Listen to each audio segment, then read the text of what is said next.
The following is a presentation of the Healthcare Facilities Network.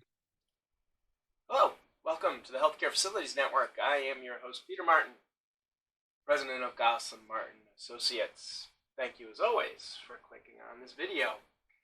Today, I'm really happy to introduce what I'm calling Generations. And it's an episode we recorded with 4 millennials who work in healthcare. Now, so I don't use the term millennials as a pejorative. We hear about millennials often, and that's why I want to convene this group of professionals who work in healthcare facilities management in various capacities. And I think that's part of the interesting path of this particular episode. We talked to 4 established professionals who also happen to be millennials, who I've talked with, most of them over the years, so I'm kind of familiar with their career path, as you will hear in this episode. But I talked to them about their career path. I talked to them about what's important to them. We talk about work-life balance in episode 2 of Generations, which will be coming out following the release of episode 1. One of our guests, Brittany, she actually says, refers to, you hear a lot about what other people think, millennials think, but what do they think? And so it's an interesting discussion. And as I said, I think it's well worth your time because their thought process is different than what my thought process was. And that's what I think makes the subject a fascinating one. And when you listen to what they're thinking and why they're thinking it, it makes sense. And, I would say one thing before we just go into episode 1. Coming out of the my discussion with our 4 guests, it was apparent, and we kind of know this, but it was apparent that they have demands of an organization. And again, I say demands not in a bad way. Their expectations is probably a better way to put it. Their expectations of an organization are different than what our expectations of organizations were. And again, I'm a Generation Xer, I think. But I think that their expectations of the organization also serve to make the organization better. So this is a good discussion I have with my group of 4. I enjoyed doing it. We're going to have another Generations episode. I think the fact that we can have millennials on for an episode, and we can talk to college interns, and we can talk to established people is really what I want this network to be. Because all of these different perspectives are at work in healthcare facilities management. But the one goal that all of these people have, regardless of the generation, is patient care, is passion for what they do, and it's to make things better. Sometimes people go about it in different ways, but it's an interesting discussion. I hope you listen to it. As I said, we're going to split it into 2 parts. This is episode 1. Episode 2 will be coming out in another couple of days, so be looking for that one. And so with that, I am going to go over and watch episode 1 with you right now. Thanks for clicking. So I am joined by a wide array of impressive guests this morning, and I thank each of them for joining me, and we will do some introductions in a moment so you know who I'm joined by. But one of the things that I love about the Healthcare Facilities Network, and as we continue to develop it, I always think of it's kind of like a startup, and I appreciate everybody who watches, and I appreciate everybody who joins me, because we're rolling this thing together with the goal to fill the pipeline to get people into this industry. And over the past week, what I like about this is I've talked to an intern out in California. He's a sophomore in college. He's a rising junior. I talked to 2 retirees, Ed Brown, my business partner, Jack Gosselin. They haven't really retired. They're captains. They're sailing on the ocean. They still dabble in healthcare facilities management. So we talk about 2 ends of the spectrum, right? A kid who's 18, 19 years old, and I won't tell you how old Jack and Ed are. And then in the middle, we have the Filling the Pipeline group. And that's the group of folks from academia and human resources and healthcare facilities, directors. Brittany, one of your mentors, is on that group. Lamar Davis from out in Chicago. So we have the Filling the Pipeline. And we have this group, which I've just termed kind of Generations. And I like it because these folks all have a little bit of a similar yet different background. And so That is what we're going to talk about today with this group of folks. But before we do so, I would like them to introduce themselves because, as I always say, they can do a better job introducing themselves than I can. So why don't we start with Logan, please, to my left on the screen. Yes, thank you, Peter. So my name is Logan Landis. I am the current Associate Safety Manager of Hospital University of Pennsylvania, HUP for short, for Penn Medicine Health System. I've been in my current role roughly 9 months since October 22. Although short in this role, healthcare would say 9 months, and any other industry is an extended period of time, as those on the call would probably be aware. I have been in healthcare as a safety professional for a little over 3 years. Prior to becoming the Associate Safety Manager, I was an environmental health and safety specialist for Penn Medicine Corporate Safety and Emergency Department with an emphasis to fire and life safety. I was recruited to my environmental health safety specialist role by Penn out of my master's program in college at West Virginia University, where I received a master's in safety management and a bachelor's of exercise physiology and emphasis in aquatic therapy. So what attracted me to my role, I just love being involved in healthcare. I've had healthcare involved around me all throughout my life. So I've always known I wanted to have some capacity there, and I'm very happy where I am now. Awesome. Are you, you talked about you've been there 9 months and that's a long period of time. Have you thrown your hat into the ring for the head coach of West Virginia men's basketball? That's a touchy subject, Peter. I'm sorry. That was uncalled for. We're going to have to digress for a little bit. Sorry about that. Well, we'll go to the Ohio State Buckeye over to the other side of the coin. Yeah. Hi, Peter. Thanks for having me. My name is Claire Salinas. I work for FSI as our Director of Customer Success. So FSI is a CMMS provider that specializes in the healthcare space. So we've been doing business with healthcare organizations for over 20 years. The company celebrated 20 years recently.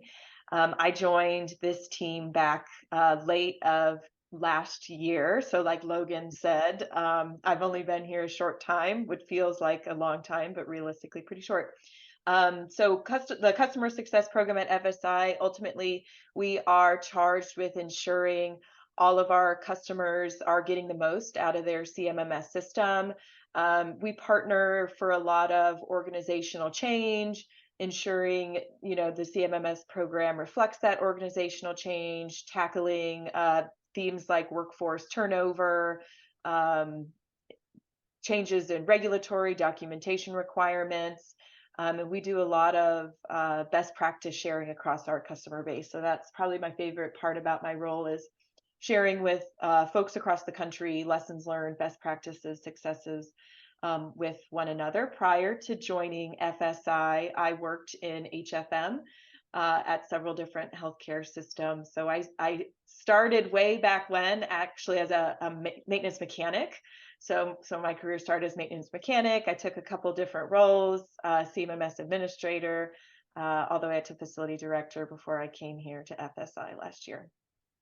Thank you, Claire. Brittany. Hi, I'm Brittany Remec. I'm currently a construction project lead with Advocate Healthcare, Advocate Health in Illinois, Wisconsin, and recent merger with Atrium. So we have some locations in the South now as well. I'm based out of Illinois, and I work with the non-acute team. So I work in all the clinics. I don't do any acute construction at this point. Previous to this position, I worked for Lamar at Shirley Ryan Ability Lab, where I was the facilities manager. So previous to this position, I was in HFM my entire career. I did go to Purdue, as I am very proudly promoting, for building construction management, specialized in healthcare construction. Kind of fell into healthcare facilities management by requirement of internship hours. And there was, I believe that Purdue was the first ASHE chapter, and I'm not exactly sure how the internship process started when I had my internship, but they said, hey, does anybody want an internship in healthcare? And I just said, sign me up. I don't care where I got to go. Not realizing that it was healthcare facilities management and not construction related. And it I've been hooked ever since. Thank you, Brittany. Last but not least. Hi, everyone. My name is Jim Grana. I am a physical environment specialist with the Joint Commission. I work under the Standards Interpretation Group, formerly known as the Engineering Department. We just changed our name last year, try and make it a little bit more straightforward and in terms of what we handle. So as most people know, the Joint Commission is an accreditation organization, and we're pretty much infamous for being surveyors, but I work on the back end side. I'm actually kind of a liaison between the customers as well as the surveyors. So my job is reviewing surveys, making sure that they're accurate, they represent what our standards should be reflecting, and that they're focused on the code. I also work with customers if they've got questions or concerns regarding the standards and how they're being interpreted, or if they want, just some follow-up, something that might be during a mid-survey cycle. That's kind of what I do. We also do a lot of education. I help put together education programs. I do a lot of speaking. So it's been a very interesting role, and I've really enjoyed it, transitioning over from my previous role, which was a facilities manager, and I worked at Advocate Aurora Healthcare. And I see Brittany's there now, so she joined a little bit after I left. So I was a facilities manager at Sherman Hospital for 2 years out in Elgin. I've been based out in the Illinois area most of my life. Before that, I was a safety manager or a safety specialist, where I was dealing with compliance, managing the environmental care committee. I also worked a lot of construction projects. I had the distinct honor of going through a state validation survey while I was in safety, which was an incredible experience in a lot of ways, all of them you can imagine. And before that, I was a facilities mechanic. So I did that for about 5 years. I worked the night shift. So just keeping the hospital running. I dealt a lot with life safety inspections, and then just working with patients and working with clinical staff. So it was kind of a start to finish sort of role. And I got into healthcare because a lot of my family worked in healthcare. So it was just kind of a natural thing where I had a lot of experience with, a couple of my aunts were nurses. My father was actually a facilities manager for a really long time in one of the facilities. So it was just kind of something that called to me. And I went to school originally to be a doctor. So I went to Carthage College to get a bachelor's in biochemistry. And that just didn't kind of pan out for me. I was a little bit, just kind of wanted to get into the field and do something. And so I took a role as a mechanic and just kind of built from there. And I also got my master's in business administration from Benedictine about 3 years ago. So that's a little bit on my education background. Awesome. Well, I thank you all for joining me in those intros. And it's interesting. I don't know if you guys kind of caught it. It's why I asked you guys to appear on it, because you have interesting backgrounds, you have tied backgrounds. And as I looked at it, you're obviously that demographic that people are searching for, right? You are that next generation of leaders. And how does this, from your perspectives, how does this industry, healthcare facilities management, attract people like you into it? I can try to take a stab of it, maybe relate it to how I really came into healthcare, and maybe everyone in the group can relate. And Jim, I think you and I relate very similarly. Not only do we have some of the same beginning backgrounds into healthcare, but I originally wanted to be a physical therapist in my undergrad studies. That's why I was an exercise physiologist. And at some point, and this happens with all safety professionals, there's a point where you start to care about safety in a different regard. I had a couple people in my life almost die for various safety attributes, whether that be a ladder not being secured or locked, which allowed access, and then also in a healthcare environment.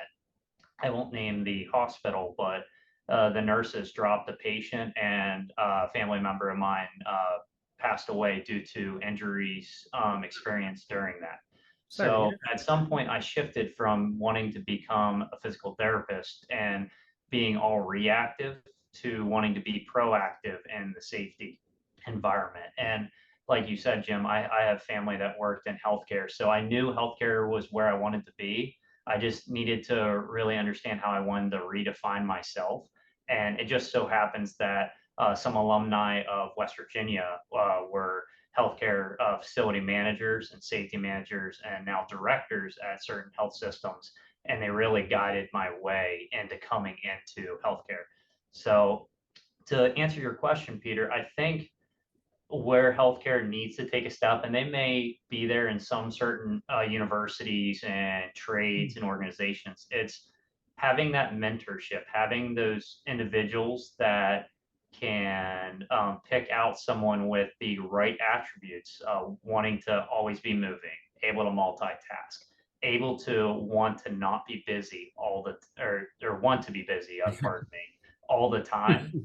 And once you get those types of individuals that like to think through, I think guiding them and mentoring them and teaching them what they need to know is the best. It's finding the personality and then inputting them in the system, because as you are all well aware, you can know everything, but if you're not able to translate that and create positive influence with other individuals and people, you'll never get anything accomplished in life. So that, I guess that would be my stab at why healthcare, or where healthcare needs to move to if they're not already currently there.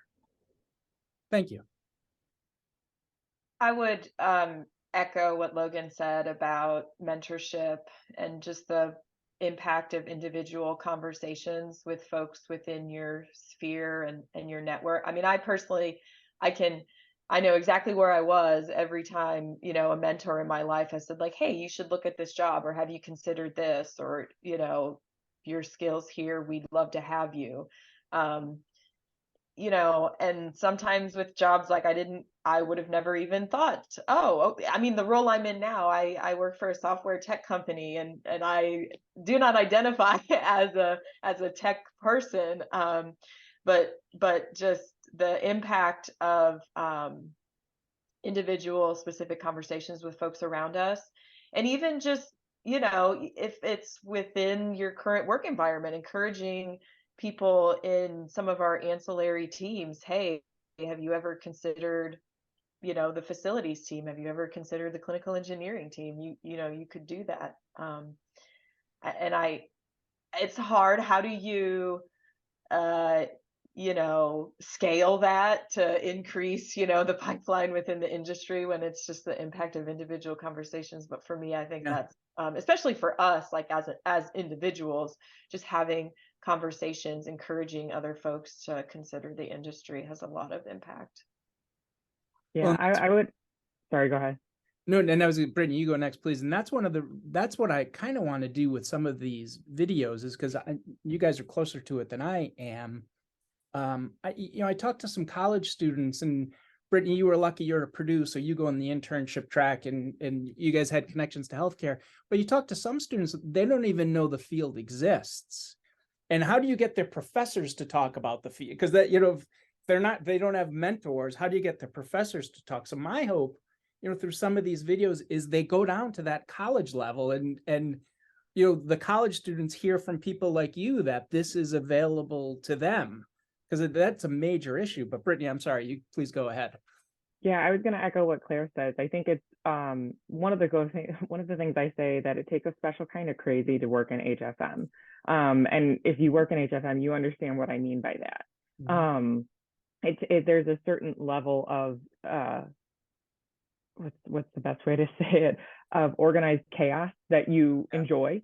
You're all laughing because you understand exactly what I'm talking about.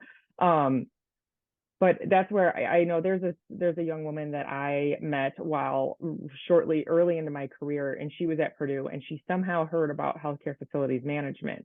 And I don't know if it was through the advisors or through an internship or through this Purdue ASHE chapter, but she now sits on our local HESNE board, so our local chapter of ASHE. I was able to get her involved, not only get her involved in the field, but also get her involved in our local chapter.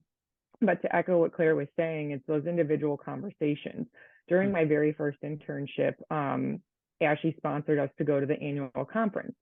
I went to the annual conference. I met a handful of people that when I got to the airport, ASHE's based in Chicago, and I was flying back to Chicago. So I recognized quite a few people at my gate. And one of the people I recognized was Ann Guillermo. And at that time, she was with the Joint Commission.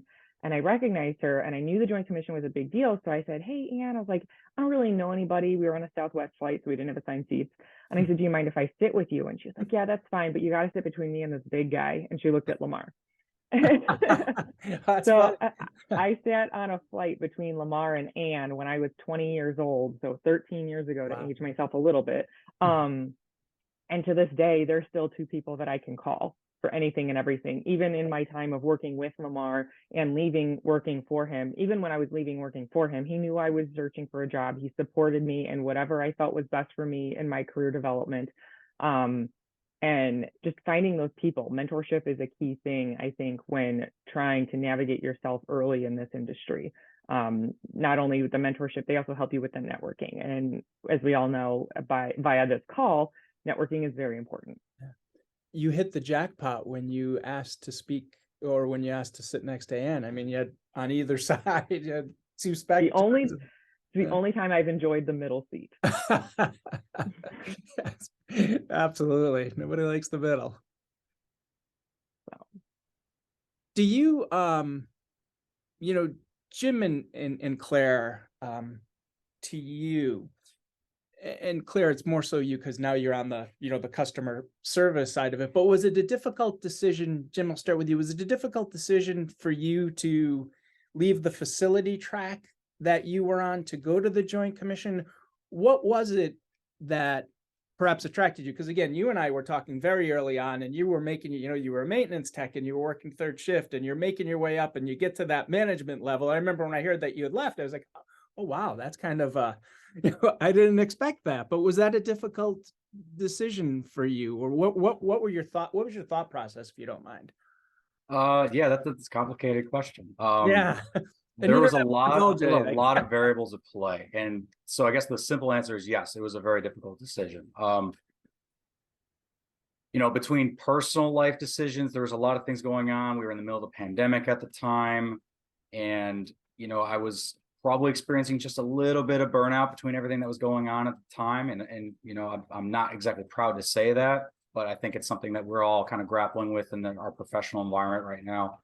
Can I interrupt you for 1 second? It's funny you say that, Jim, and go back to you. But as I said, I did a podcast that we're releasing by the time this is out. And it's just about stress and healthcare facilities management, because I'm hearing that from a lot of folks. And I was just doing a little bit of research because I'm writing a brief blurb on it. But I think the figure was 93% of healthcare facilities people in healthcare who work in healthcare are feeling that. So, you know, you're not alone. You're certainly not alone. Absolutely, it's an ongoing issue.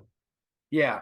So, but it was definitely a factor. You know, it's interesting, like being a healthcare facilities manager or being in healthcare in general, you're almost always in that sort of, I feel like the doctor mentality where, as Brittany said, I think best, organized chaos. Like it is your life, whether you choose it or not. That is your life from the minute you wake up to the minute you go to sleep, and probably while you're sleeping because your phone's still there and everyone can still get a hold of you. So, I was always drawn to that kind of lifestyle. I could say I still have it now at the Joint Commission. It is still very much that kind of dynamic, just a little bit less of the on-call portion because, you know, it works a little bit more on the business hours. But it was a difficult decision because I can tell you right now, I do miss the role. I miss being in the hustle and bustle of the daily operations because I love that. That's why I got into that role in the beginning to start with. So for me, though, I was trying to think about what could I do to progress myself next the quickest. And so I figured, you know, working as a subject matter expert, where I literally every day my head is in the book. So it's almost like I have to memorize everything. And I see how it applies. And I will say the thing that I'm still very glad to have is the interaction with everyone who's working in the field, because I'm on the phone with people every day that are still working in the field. So I still feel interconnected, which is nice because I missed it. I could say it's the first thing I missed as soon as I was gone, is I missed all the guys that I worked with every day, you know, all the clinicians I worked with.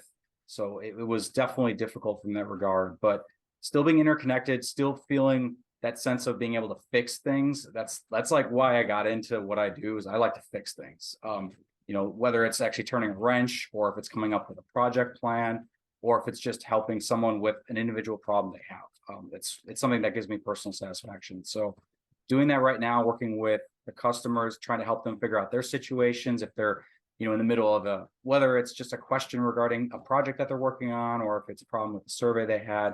That's what kind of drew me to this, and still keeping myself tied to the safety aspect. And then just the nuts and bolts of everything is what I really love. But it was difficult, but I do think in the end it was the right decision. When you look, you know, in your role now, and this is sometimes how I feel, like, because I talk to a lot of people like you obviously talk to them in a different capacity. Sometimes when I get off the phone, actually most times when I get off the phone, I'll be like, oh man, I'm glad I'm not doing that anymore. You know what I mean? Do you ever feel that way? Or you know, what do you feel sometimes when you get off the phone with folks and you're helping them problem solve? I'm sure you get some satisfaction, but is there ever a thought, I'm glad I'm removed from that? Oh, I've absolutely had that thought. It's, but at the same time, I'm also like, man, and I kind of think in my head, like, well, how would I approach that exactly? You know, like, well, I'm on a call. I have to sort of temper my responses, because, you know, I'm not doing plan review. I can't say, here's how you do X, Y, and Z. I can kind of give them options. So I have to kind of be careful with that, you know, but I do after the phone is the first thing I think about. Like, you know, I kind of recap in my head what I said, make sure I didn't miss anything, because, you know, then I want to make sure I call them back and give them the best answer. But the second thought is, how exactly would I solve that in my head? And I try to capsule that away. So in my head, it's almost like I missed the job, because I'm still kind of doing it up here. Yep. Yeah, no, that's very interesting. Claire, how Sorry, about you? Peter? I mean, yeah, go. I have a question for Jim. So in my current role, I formerly was a facilities manager where I had direct reports. And in my current role, I no longer have direct reports. So that is one thing that attracted me to the role that I'm in right now. So I'm just curious, in your transition, and same thing to Claire as well, how do you feel about no longer having direct reports in the current role that you're in, given how everything went through, and with, as you said, through burnout with COVID and everything as well, having direct reports and managing exposures and tracing and everything. I know personally, it's a huge relief to not have direct reports right now, as we're, you know, recovering from COVID, the pandemic, towards the end, we're transitioning out of that phase.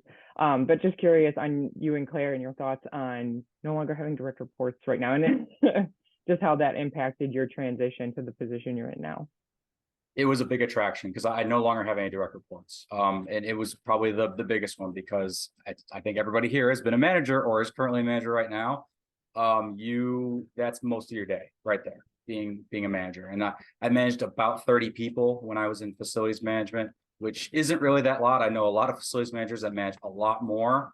Or, you know, if you're a director, you manage, you know, manager level, and then on top of the frontline staff. So it was a big attraction. I have 0 reports now, and that's very, very nice. I actually love having teams that I manage. Yeah, you've said I this love before. it.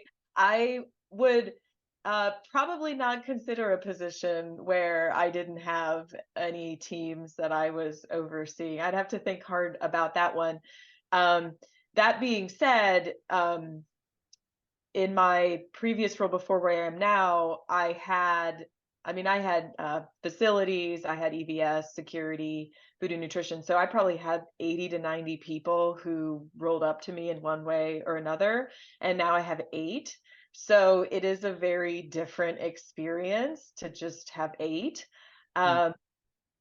And, you know, it kind of ties into Peter's initial question about, you know, was it hard to leave the hospital? It was so hard to leave the hospital. Like Jim, I had a lot of personal factors that I was taking into consideration when I made that decision. And I always, my phrase is, everything is a season. So I consider this a season, and you know, I got a lot of runway left in my career. So who's to say, you know, I won't be back in an acute setting again. But having the team I manage now provides me a lot of opportunity to get involved with more customers, right? Because I'm just one person, but if I'm working on projects with 8 different people, you know, we can expand our scope of impact, working with our customers. And so for the times that I miss being in the hospital, you know, that's when I have those days where it's like, all I'm going to do today is talk to customers. That's all I'm going to do.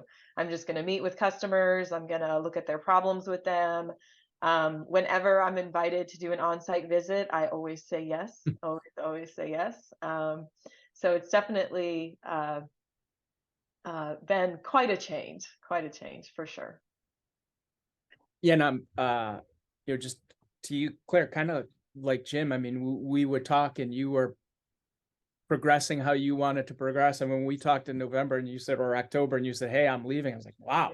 I mean, like that's the type of, as you said, you have the runway in front of you. These are the people you don't want to necessarily be losing out of hospitals, because you're that, that future with facilities management. But I think, and if you could recount this, and I hope I'm not putting you in a bad spot. I don't think so, because you talked about this on the podcast we did, but did the process, we talk about the process in healthcare, just in hiring people in general, and in our filling the pipeline, this was one of the conversations we talked about, the speed at which healthcare operates to hire people versus other industries. Healthcare can be, as you know, very slow.